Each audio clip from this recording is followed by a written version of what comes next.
पाहिजे। त्यानंतर आपल्याला कान करायचे। कान करण्यासाठी एक मोठा गोल घ्याल आणि इथे मी कसं केलंय पुरी सारखा असा आकार गोल प्लेन करायचे हाताने या पद्धतीने दाबून। ते केल्यानंतर जी स्केल आहे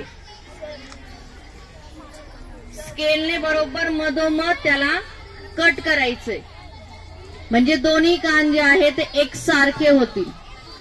कट केल्यानंतर हा जो गोल भाग आहे राऊंड भाग आहे तो आतल्या बाजूला राहील आणि जी हाफ राऊंड आहे सरळ कापलेला तो बाहेरच्या बाजूला येईल। मोठे कान घ्यायचे आहे। गणपतीचे कान हे मोठे असतात। या पद्धतीने तुम्ही दोन्ही साइडला कान जे आहे ते लावणार आहात।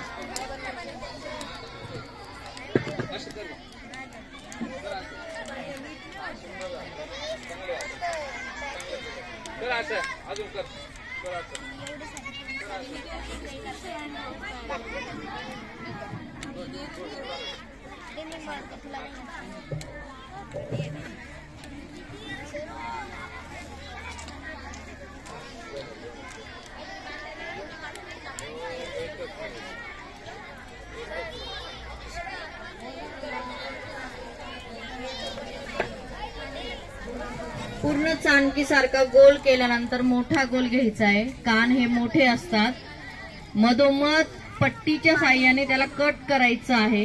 जो हाफ राऊंड होईल जो गोल भाग आहे तो चेहऱ्याच्या जवळ आतल्या बाजूने घ्याल आणि जो कट केलेला भाग आहे तो बाहेरच्या बाजूला येईल। कान लावल्यानंतर थोडं मध्ये प्रेस करून वरती त्याला गोलाकार द्या। इकडे बघा सर्वांनी, या पद्धतीने थोडं प्रेस करून त्याला वरती कान जो आहे थोडासा गोलाकार करायचा आहे।